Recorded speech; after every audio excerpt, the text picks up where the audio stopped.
오늘 우리에게 주신 말씀 에베소서 2장 11절에서 22절까지 말씀입니다.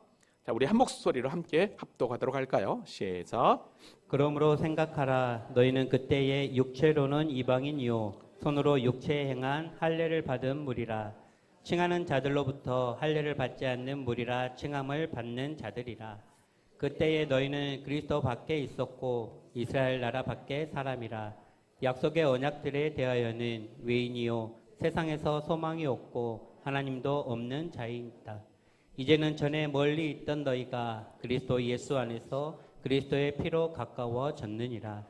그는 우리의 화평이신지라. 둘로 하나를 만드사 원수된 것 곧 중간에 막힌 담을 자기 육체로 허시고 법조문으로 된 계명의 율법을 폐하셨으니 이는 이 돌로 자기 안에서 한 세 사람을 지어 화평하게 하시고 또 십자가로 이 둘을 한 몸으로 하나님과 화목하게 하려 하심이라.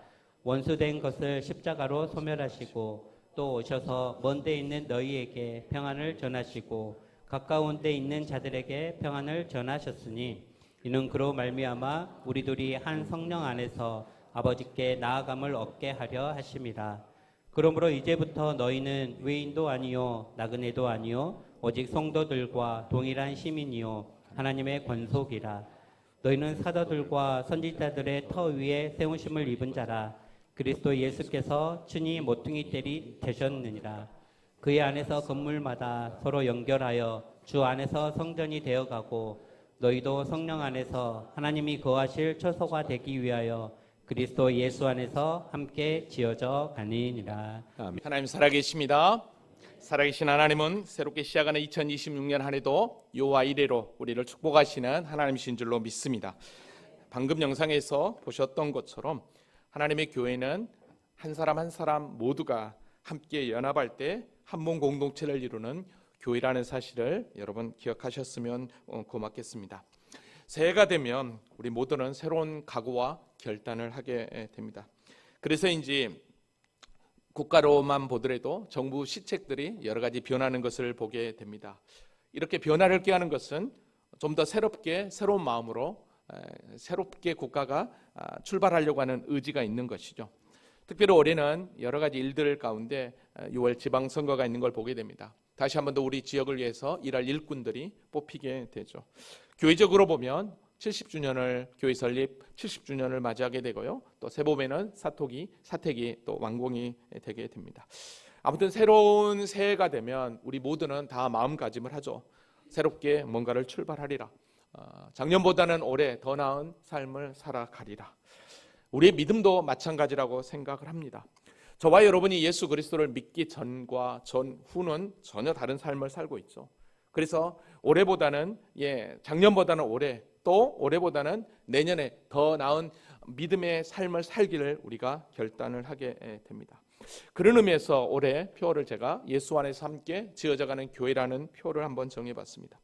우리는 이미 교회로 구원받아 하나님의 자녀가 되었지만 우리가 어떤 믿음으로 어떤 상태로 하나님의 교회를 세워갈 것인가, 특별히 2026년을 또 이끌어갈 것인가, 우리 모두가 좀 생각하는 마음을 가지고 하려고 제가 올해 표를 예수 안에서 함께 지어져가는 교회로 표를 정해 보았습니다. 왜냐하면 로마서 12장 4절에 5절에 보면 이렇게 표현합니다. 우리가 한 몸에 많은 지체를 가졌으나 모든 지체가 같은 기능을 가진 것이 아니니 이와 같이 우리 많은 사람이 그리스도 안에서 한 몸이 되어 서로 지체가 되었느니라. 그리스도 안에서 한 몸이 되어 서로 지체가 되었다. 여러분 어떻습니까? 하나님의 교회 공동체로 여러분들이 섬기면서 그리스도 안에서 한 몸이 되어 서로 지체가 되어 믿음을 세워가고 있냐 이 말입니다. 저는 이 말씀을 품고 오늘 표에 대해서 여러분들에게 좀 설명을 하려고 합니다. 그래서 우리가 지금 계속 주일날 공부하고 있는 마가복음 강해를 잠깐 멈추고 오늘 예수 안에서 함께 지어져가는 교회는 어떤 교회인가, 그리고 이렇게 예수 안에서 우리가 함께 건물을 이뤄가는 교회 공동체를 향해 나아가는 우리의 믿음은 어떤 믿음으로 나아가야 될 것인지에 대해서 오늘 본문 말씀을 중심으로 한번 또 생각을 해 보려고 합니다. 자, 그러면 오늘 본문을 통해서 주시는 은혜를 한번 보기를 원합니다. 자, 11절부터 한번 가볼까요? 자, 11절 다 같이 함께 보겠습니다. 시작. 그러므로 생각하라. 너희는 그때에 육체로는 이방인이요 손으로 육체에 행한 할례를 바른 무리라 칭하는 자들로부터 할례를 받지 않는 무리라 칭함을 받는 자들이라. 아멘. 자, 그러므로 생각하라라고 그랬습니다. 여기 생각하라는 원문의 의미는 기억하라, 또 잊지 말라, 이런 의미입니다.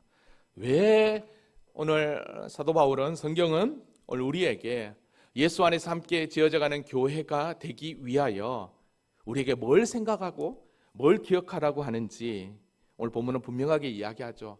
이걸 보면 우리가 새해를 시작하면서 믿음으로 전진하는 과정 가운데 그 어떤 결단보다 먼저 생각, 기억이 먼저라는 것입니다.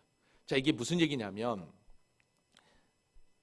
우리가 믿음의 길을 걸어가는 데 있어서 지금 이 자리에 서 있으면서 앞을 향해 전진하는데, 이 앞을 향해 전진하는 그 믿음의 가장 큰 바탕은 내가 예수 믿기 전에 어떤 삶이었는가를 잊지 말아야 된다, 이 말이죠. 그러니까 한마디로 얘기하면 내가 예수 믿기 전에 나는 어떤 존재였는가, 그리고 나는 어떤 삶을 살았는가, 그걸 분명하게 알아는 거죠. 그걸 분명하게 알면 나를 구원하신 그 하나님의 깊으신 뜻을 알고, 이것은 곧 구원받은 자녀의 정체성을 안다는 것입니다. 그러면 구원받은 자녀의 정체성을 알게 되면 앞으로의 삶은 믿음의 정도를 걷게 되는 것이죠. 왜냐하면 내가 어떤 과거에 어떤 상태에서 구원함을 받아서 내가 지금 어떤 자리에 있는지 이거를 알면 정확하게 앞을 향해 전진할 수 있다는 것입니다. 자, 그렇다고 한다면 오늘 이 11절에서는 예수 믿기 전에 우리의 상태가 어떤 상태였는가를 분명하게 보여줍니다. 뭐라고 얘기합니까? 너희는 그때에, 예수 믿기 전에는 육체로는 이방인이요 손으로 육체에 행한 할례를 받은 무리라 칭하는 자들로부터 할례를 받지 않는 무리라 칭함을 받은 자들이다 라고 이야기합니다. 자, 여기서 보면 이방인, 그 다음에 또 할례, 이 부분이 나오는데, 이 부분의 설명은 누구를 얘기하냐면 그 당시에 이방인 교인들과 유대인 교인들 간의 관계였습니다. 그러니까 그때 육체로는 이방인이요 라고 하는 말은 유대인들이 보기에 이방인들은 혈통적으로나 언약적으로 보면 하나님의 은혜 밖에 있었던 자들이었다는 거죠. 그래서 육체로는 이방인이요 라고 이야기했던 것이죠. 그 다음에 손으로 육체에 행한 할례를 받은 무리라. 손으로 육체에 행한 할례를 받은 것은, 여러분, 할례는 아브라함을 통해서 하나님께서 언약 백성의 증표가 바로 할례였잖아요. 근데 여기서 손으로 육체에 행한 할례를 받은 무리라, 이 얘기는 유대인들을 좀 비판적으로 하는 말이에요. 헬라인들이, 즉 이방인들의 유대인들을 향해 이렇게 표현한 거거든요. 근데 칭하는 자들로부터 할례를 받지 아니하는 무리라. 할례를 받지 않는 무리는 이방인을 이야기해요. 그러니까 유대인들은 이방인을 외식할 때 아이고 할례도 받지 않는 자들 하고 아주 그냥 개취급을 했던 것이죠. 자, 그러니까 그때는 예수 믿기 전에는 이방인이나 유대인이나 서로 뭐라고 얘기합니까? 전혀 관계없는, 즉 하나님의 언약 밖에 있었던 버림받은 자였다라는 거죠. 뿐만 아니라 12절에 보니까 이렇게 얘기합니다. 그때 너희는 그리스도 밖에 있었고. 여러분, 구원받기 전에는 그리스도와 전혀 없는 삶을 살았다는 것입니다. 메시아에 대한, 구원자에 대한 그 어떤 소원도 소망도 없는 자였다라는 거죠.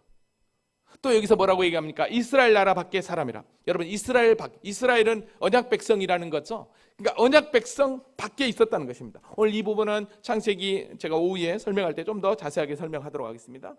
이스라엘 약속의 언약 밖에 있었다는 거죠. 자, 그러니까 그리스도 밖에 있었어요. 구원하고는 전혀 상관없는 자였어요. 이스라엘 나라 밖에 있었다. 즉 하나님의 언약과는 전혀 상관없는 자였다는 거죠. 자, 그러니까 약속의 언약에 대해서는 외인이요. 그래서 약속의 언약에 대해서는 외인이라는 거예요. 전혀 상관없는 자였다는 거죠. 여러분, 그러니까 보십시오. 그리스도 밖에, 구원하고는 전혀 상관없는, 하나님의 언약 백성하고는 전혀 상관없는 그런 자였다는 거죠. 그러니까 이런 자는 어떤 자예요? 세상에서 소망이 없고 하나님도 없는 자라고 얘기하는 거예요. 이 얘기는 구원받을 그 어떤 조건도 우리에게 있지 않았다는 거죠. 여러분, 저와 여러분이 예수 그리스도를 믿어 구원받기 전에 우리의 상태를 이야기합니다.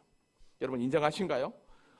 우리가 예수 그리스도를 알기 전에, 믿기 전에는 다 그리스도 밖에 있었고 하나님의 언약 밖에 있었던 존재적 죄인이었다는 거죠.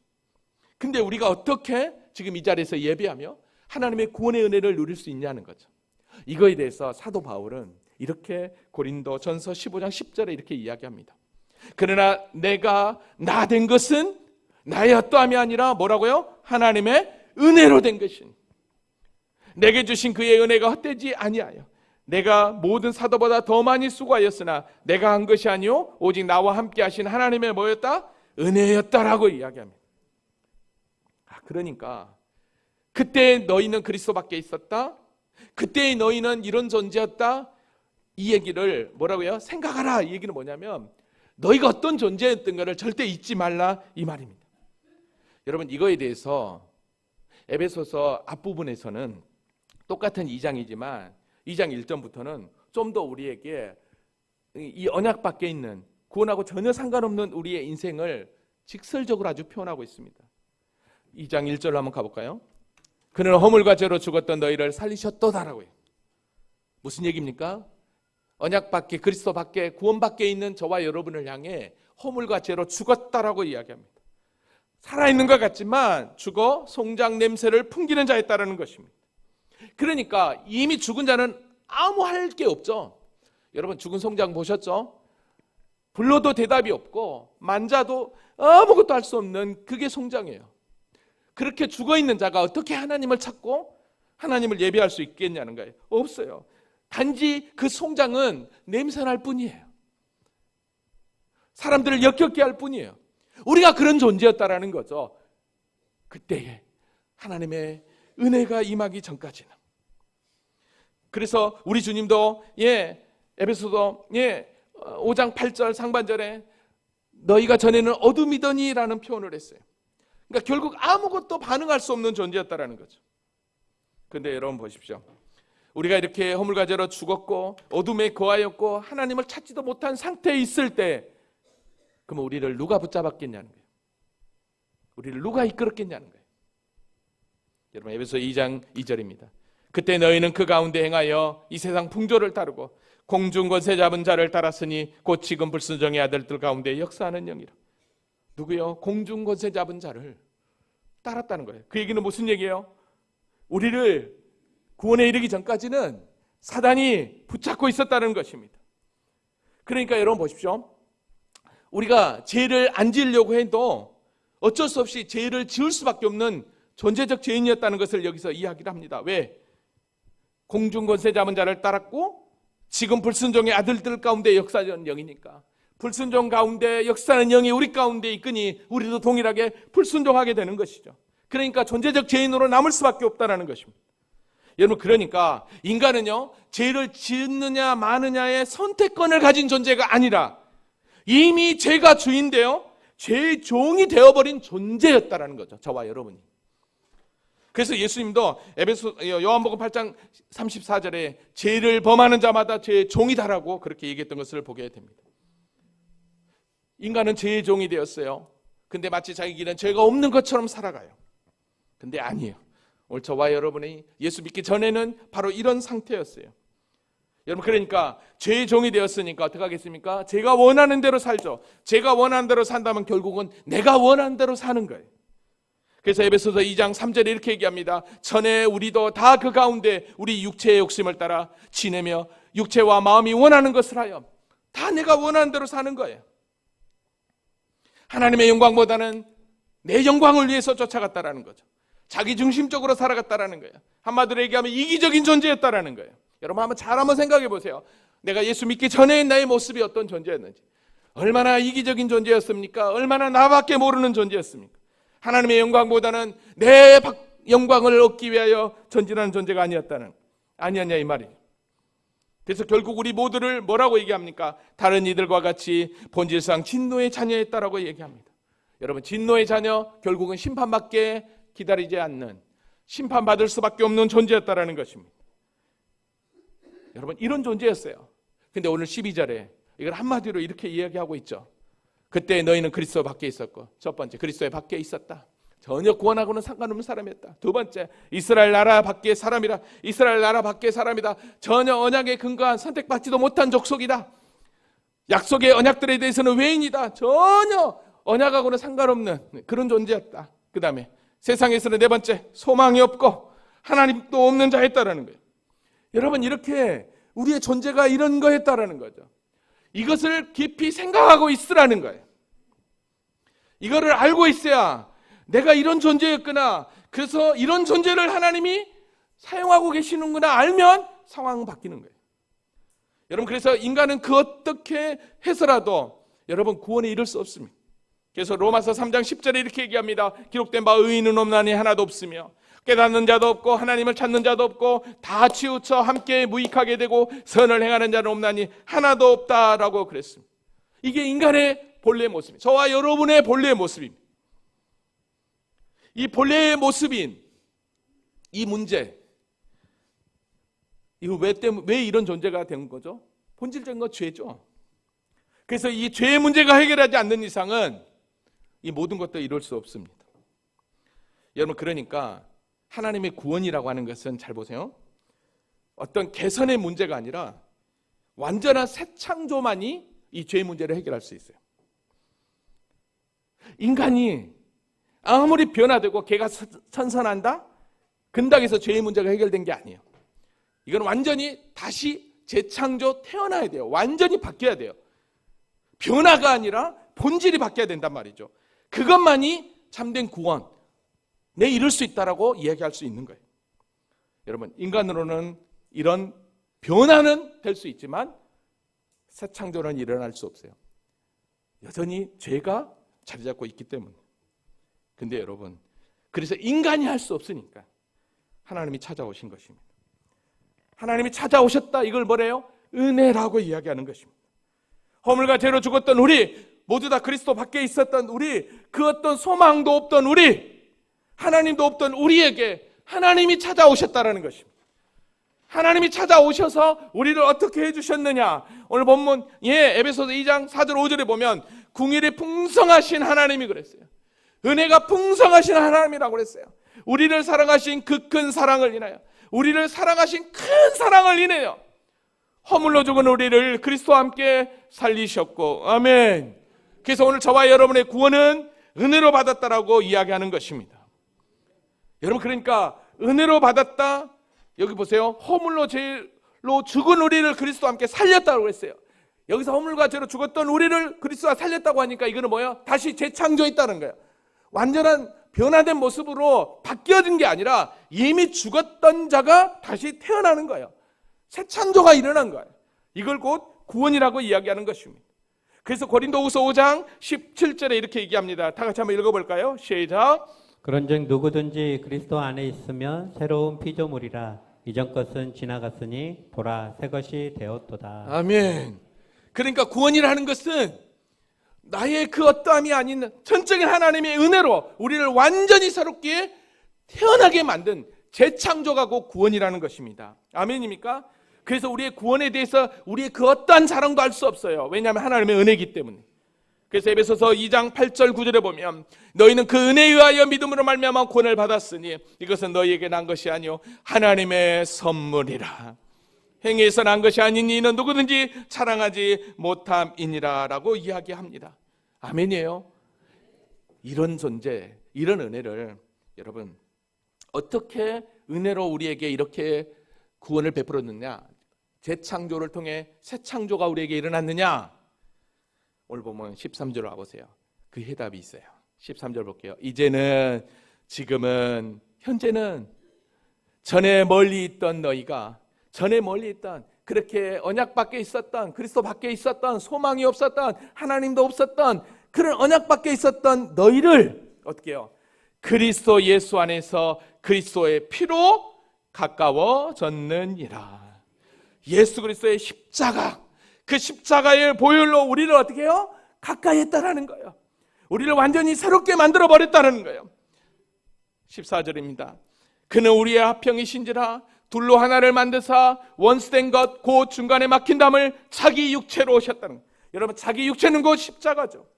한마디로 얘기하면 하나님과 인간 사이에 죄로 막혀있던 그 담을 자기 십자가를 통해서, 십자가의 죽음을 통해서 어떻게 합니까? 헐어버렸다라는 것입니다. 그게 곧 우리 주님께서 십자가에 돌아가실 때 성막이 찢어진 것을 예표로 보여주고 있죠. 더 나아가서는 들어보십시오. 인간과 인간 사이의 담도 헐어버렸습니다. 여기서 중간에 막힌 담을 자기 육체로 오셨다고 했는데, 여기서 중간에 막힌 담 하면 그 당시에 유대인들과 이방인들에게는 뭘 떠올리냐면 성전을 떠올렸습니다. 그 성전을 떠올릴 때 이 성전은요, 유대인만 들어가지 절대 이방인을 들어갈 수 없어요. 여기 보면 이방인의 뜰까지만 들어갑니다. 그래서 유대인 이방인들은 절대 이 이방인 뜰을 넘어서 성전 안으로 들어갈 수 없어요. 예루살렘 성전 이방인의 뜰에는 이렇게 경고문이 적혀 있다고 합니다. 이 담을 넘는 이방인은 죽음의 책임을 스스로 진다. 여러분, 그러니까 이방인들은 아예 하나님의 성전 가까이도 못 가도록 접근을 막아버렸던 거죠. 바로 이 담을 우리 주님께서 십자가로 허신 것입니다. 그래서 뭐라고 얘기합니까? 우리의 화평이다. 우리 주님을 그렇게 표현하고 있는 것입니다. 뿐만 아니라 우리 주님이 십자가로 우리를 어떻게 해주셨느냐. 15절. 법조문으로 된 계명의 율법을 폐하셨으니, 여러분, 법조문으로 된 계명의 율법을 폐했다는 건 뭐냐면 율법을 구원의 조건으로 사용하는 그 모든 체계를 다 무너뜨려 버렸다는 것입니다. 이는 둘로 자기 안에서 한 세 사람을 지어 화평하게 하시고, 이 둘로 자기 안에서 한 세 사람을 지어, 이방인이나 유대인이나 할 것 없이 이제는 그리스도 안에서 세 사람을 지어 서로 화평하겠다는 거예요. 여러분, 이게 교회입니다. 16절 볼게요. 또 십자가로 이 둘을 한 몸으로 하나님과 화목하게 하심이라.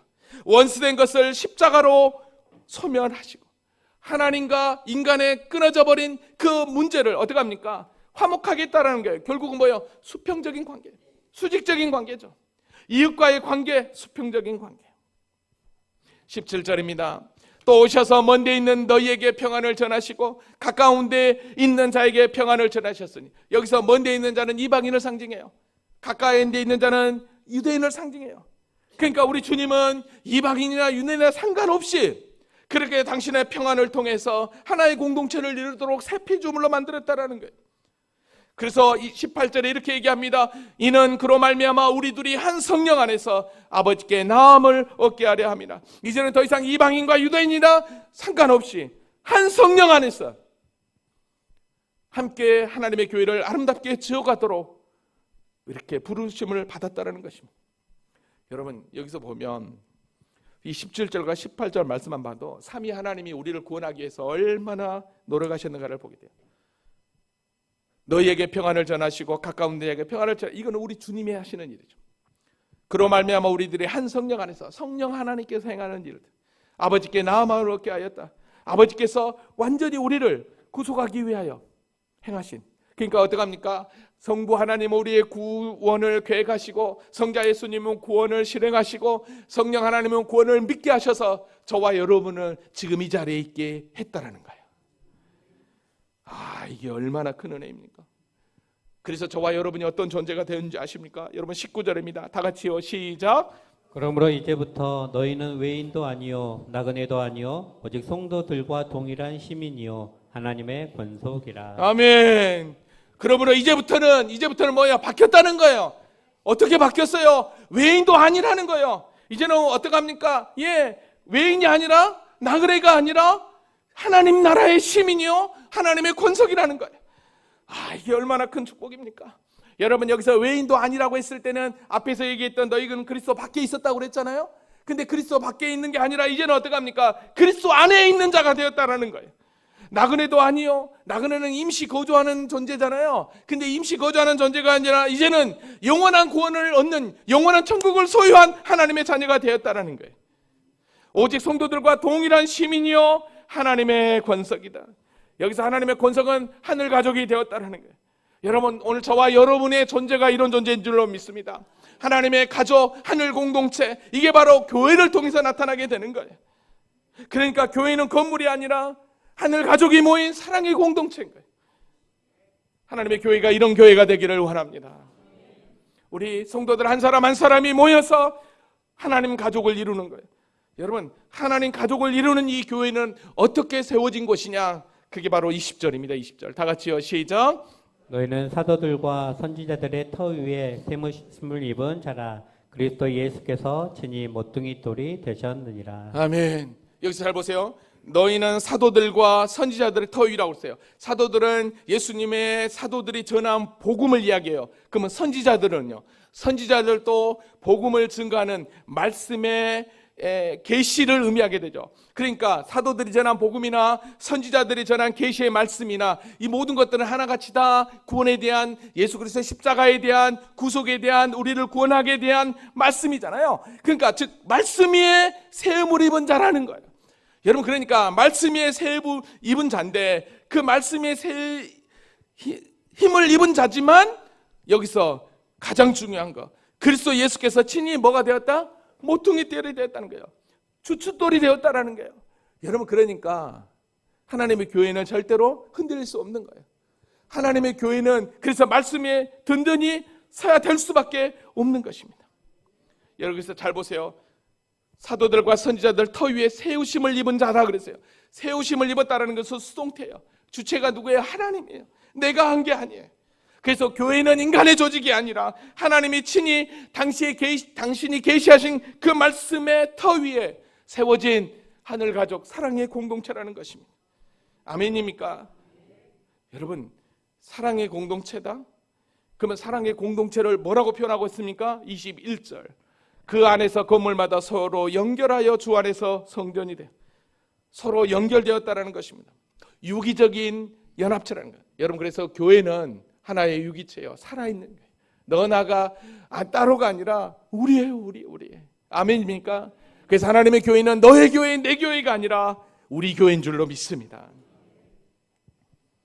근데 중요한 것은 그 안에서 건물마다 연결하여 주 안에서 성전이 되어가고 그랬는데, 여러분, 성전이 되어간다라고 하는 것은 결국 뭐예요? 자라나가야 한다라는 것입니다. 그러니까 교회는 생명 있는, 살아있는 생명 공동체예요. 그래서 교회에 오면 여러분 생명이 넘치는 거예요. 생명이 넘친다는 건 뭐예요? 내가 살아있다라는 거예요. 여러분, 우리가 힘들고 지칠 때 어떻게 합니까?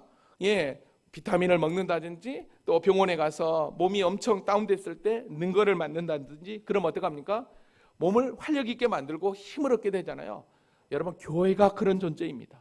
아멘입니까? 내가 영적으로 지쳐 있을 때, 내가 힘들 때 하나님의 교회에 와서 찬양 통해서, 말씀을 통해서, 기도를 통해서 여러분 생명을 공급받는 것입니다. 아멘입니까? 오늘 여러분들이 드리는 이 예배, 이 자리, 여러분들이 병원 가서 몇만 원짜리, 몇십만 원짜리 능거를 맞는 것보다 더 멋진 영적 공급을 받는 은혜의 자리인 줄로 믿습니다. 아멘. 유기적으로 여러분 된 교회 공동체, 그러면 그 교회 공동체는 어떻게 될까요? 오늘 본문 마지막 22절입니다. 너희도 성령 안에서 하나님이 거하실 초소가 되기 위하여 그리스도 예수 안에서 함께 지어져 가느니라. 여기서 가장 중요한 말이 뭐라고 생각하십니까? 여러분들은 그리스도 예수 안에서 뭐요? 함께, 할렐루야, 함께 지어져 가는 것이죠. 여러분, 그래서 교회는 절대로 혼자가 아닙니다. 목사, 장로, 권사 아니요, 우리 모두가 함께 지어져 가는 것입니다. 저는 우리 성도들에게 너무너무 감사한 건 봉사활자를 지난번에 이렇게 했더니 스스로 자원하여서 봉사를 해주셔서 너무너무 감사합니다. 교회의 부흥은 경험, 전통, 조직이 아니라 성령 안에서 우리 모두가 함께 세워자는 교회가 진짜 하나님이 가장 기뻐하는 교회인 줄로 믿습니다. 여러분, 이렇게 함께 지어져 갈 때 교회에 문제가 생기겠냐고요?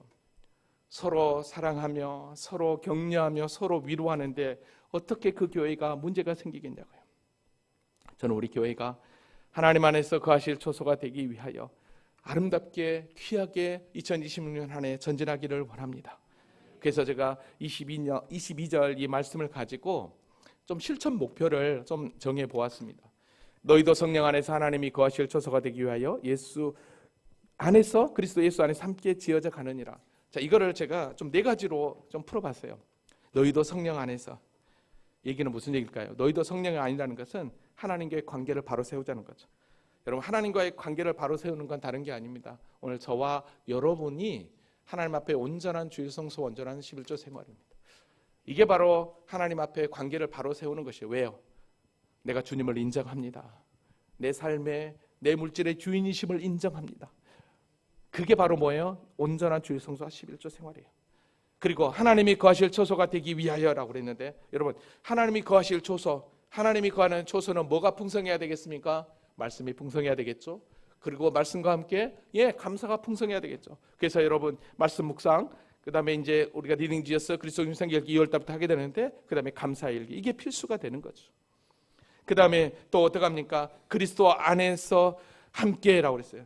여러분, 그리스도 안에서 함께라고 하는 것은 그리스도 안에서 함께 서로 지어져 가려면 어떻게 해요? 서로 섬김과 나눔이 필요하겠죠. 그리고 지어져 가기 위해서는 어떻게 합니까? 그 섬기와 나눔을 통해서 함께 헌신하며 믿음으로 충성하며 하나님의 교회를 섬기자는 것입니다. 이렇게 실천 목표를 정해 보았습니다. 자, 말씀을 정리합니다. 하나님께서 우리에게 2026년을 허락하실 때는 오늘 우리 모두가 예수 안에서 함께 지어져가는 교회 되기를 원하여서 표를 이렇게 하나님께서 허락하신 줄로 믿습니다. 무늬만 형식만 취하는 그리스도인이 아니라 진짜 주님을 닮아가는 예수의 작은 제자들이 되기를 원합니다. 그러기 위해서는 저와 여러분이 매 순간순간 우리의 시선이 주님만 향할 수 있기를 원합니다. 주님 향할 때 우리의 믿음이 자라나고 주님과 함께 지어져가는 교회로 온전히 저와 여러분이 세워질 줄로 믿습니다. 아멘. 우리 다 같이 자리에서 일어나시겠습니다. 이 시간 우리 시선이라는 찬양을 통해 우리의 믿음을 결단하고 기도하는 한번 시간을 갖도록 하겠습니다.